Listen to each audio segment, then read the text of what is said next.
Hi everybody, welcome to the Steckline Report. Secretary of Agriculture Vilsack wants to start a new beef checkoff program. I've told you a little bit about this a few weeks ago. Well, he's making some more comments and some more threats. And I think he's right on line. Stay tuned, I want to talk about it in just a minute.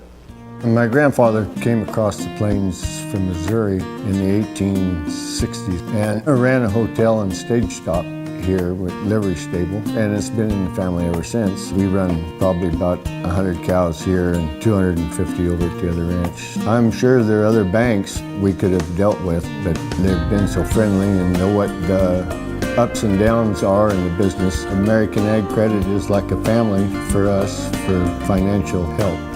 Well, folks, Ag Secretary Tom Vilsack said at a press conference that he's going to start the process to create a new beef checkoff program, which could be in place by 2016. However, he did say he's willing to pull the plug on that program if the beef industry can get their act together and get something done that they've been working on for 3 years, and that is a new beef checkoff program that would be $2 a head rather than the current $1. The National Cattlemen's Beef Association and its 45 affiliates are pushing back Vilsack, trying to stop him from any efforts to put together a new checkoff program. You can imagine how they would be against that. They wouldn't have any control of the money, number one. And number two, not much control probably of what they do with the money. And right now, that's one of the issues. What do they do with the money?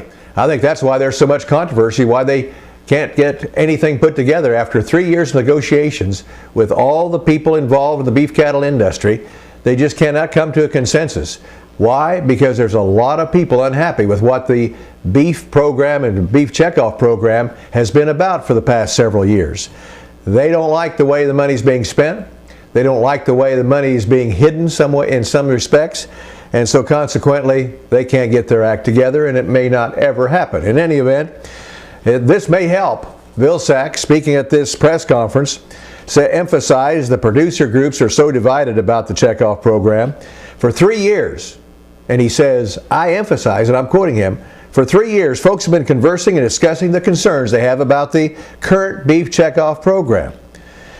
For the same period of time, 3 years, I've been told as secretary that there's a need for additional money for marketing and research for the beef industry. He says there's enormous export opportunity for beef with the growing middle class around the world especially. There's also a need to continue as a beef industry to compete with other protein sources domestically. Because there's not a consensus, he says, the industry is not getting the benefit of additional market research dollars. We'll see where all of that leads.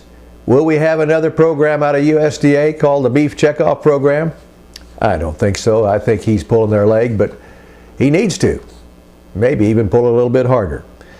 Well, folks, as we look at our grain markets, we did have some pretty good news here in the last week or so. 126,000 tons of, or metric tons of corn, 120,000, well, a total of 630,000 metric tons of corn have been sold to different people across this world.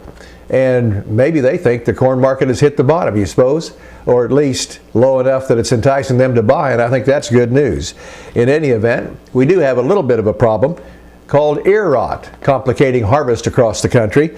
It looks like the late summer and fall weather has provided some perfect conditions for the common ear and stalk rot fungus Diplodia. And plant pathologists across the country, especially in Illinois and Iowa, are saying this soggy weather was just perfect for it. It's been reported in many fields in Iowa. We had the weather that was just right, cool and wet, they say. And growers should be on the lookout for other ear rots as well, not just this one, which can produce dangerous mycotoxins. It's a quality issue. It's a yield issue. The white fluffy mold, which often starts at the bottom of the corn ear, robs the kernel of weight. And when you hold an ear infected with Diplodia in your hand, it weighs almost nothing. So that's kind of interesting. You never know how much corn we're going to produce until it's in the bin, do we, folks? At least that's good.